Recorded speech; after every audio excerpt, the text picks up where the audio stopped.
Friends, ఈరోజు నేను మీకు DBMSలో ట్రిగర్స్ టాపిక్ని ఎక్స్ప్లెయిన్ చేయబోతున్నాను.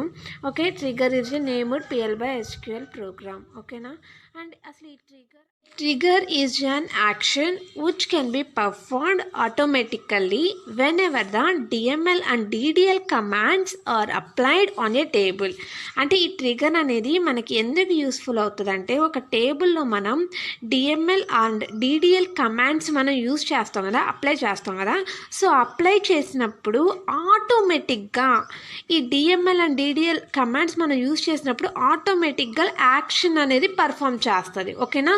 ట్రిగర్ అనేది ఆటోమేటిక్గా యాక్షన్ని పర్ఫామ్ చేస్తుంది. ఎప్పుడు DML అండ్ DDL కమాండ్స్ అనేవి మనం టేబుల్లో అప్లై చేసినప్పుడు ఆటోమేటిక్గా యాక్షన్ అనేది పర్ఫామ్ చేస్తుంది. అంటే యాక్షన్ అనేది ఎలా పర్ఫామ్ చేస్తుంది అంటే, ఇప్పుడు మనం ఒక టేబుల్లో DML అండ్ DDL కమాండ్స్ మనం యూజ్ చేసామనుకోండి, అది మనకి అవుట్పుట్ ఆటోమేటిక్గా అంటే జనరేట్ ఇప్పుడు మనం అప్డేట్ అనే కమాండ్ యూజ్ చేసామనుకోండి, అది డైరెక్ట్గా అప్లై అయిపోతుంది, అప్డేట్ అయిపోతుంది అనమాట. మనం డ్రాప్ అనే కమాండ్ యూజ్ చేసాం అనుకోండి, ఆటోమేటిక్గా డిలీట్ అయిపోతుంది. ఓకేనా?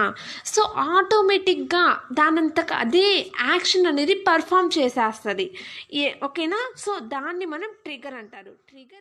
ఈ ట్రిగర్లో మనకి పార్ట్స్ ఆఫ్ ట్రిగర్స్ ఉన్నాయి ఫ్రెండ్స్.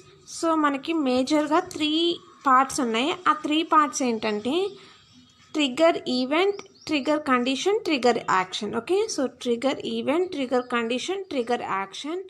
సో ట్రిగర్ ఈవెంట్ అంటే ఏంటంటే, ఈవెంట్ అనేది మనకి మేజర్గా 3 ట్రిగర్ ఈవెంట్స్ ఉన్నాయి. అవేంటంటే ఇన్సర్ట్, డిలీట్, అప్డేట్. ఓకేనా? సో ఇన్సర్ట్, డిలీట్, అప్డేట్ అనే 3 మేజర్ ట్రిగర్ ఈవెంట్స్ ఉన్నాయి. ఇవి మనకి ప్రోగ్రాంలో అప్లై అయితే ఆటోమేటిక్గా యాక్షన్ని పర్ఫామ్ చేస్తుంది. ఓకేనా? సో ట్రిగర్ ఈవెంట్ మనకి ఎందుకు యూస్ఫుల్ అవుతుంది, ఇన్సర్ట్, డిలీట్, అప్డేట్ అనే 3 మేజర్ ట్రిగర్ ఈవెంట్స్ అనేవి మనకి ప్రోగ్రాంలో అప్లై అవుతే ఆటోమేటిక్గా తన యాక్షన్ అనేది పర్ఫామ్ చేస్తుంది. ఇదే trigger event. Okay, and second part ఏంటి, ట్రిగర్ కండిషన్. సో ఈ ట్రిగర్ కండిషన్ అనేది మనం ప్రోగ్రాంలో ఏదైనా కండిషన్ ఇవ్వాలనుకోండి, అప్పుడు మనం ఈ ట్రిగర్ కండిషన్ని యూజ్ చేస్తాం. అది కూడా కండిషన్ అనేది మనం ఇన్సైడ్ ది ట్రిగర్ ఇన్సైడ్లోనే ఇవ్వాలి. అంటే ముందుగానే ఇవ్వాలి. ట్రిగర్ మనం యాక్షన్ని పర్ఫామ్ చేయక ముందే మనం కండిషన్ అనేది ఇవ్వాలన్నమాట. బట్ ఆ కండిషన్ కూడా వెన్ అనే క్లాస్ని యూజ్ చేసే కండిషన్ని మనం స్పెసిఫై చేయాలన్నమాట. ఓకే, సో ఇదే trigger condition. And third one ఏంటి, ట్రిగర్ యాక్షన్. సో ఈ ట్రిగర్ యాక్షన్ అనేది ప్రోగ్రామ్స్లో మనం ఈవెంట్ని కానీ కండిషన్ కానీ ఇచ్చామనుకోండి, సో అది ఆటోమేటిక్గా యాక్షన్ని పర్ఫామ్ చేయడమే ఈ ట్రిగర్ యాక్షన్ అనమాట.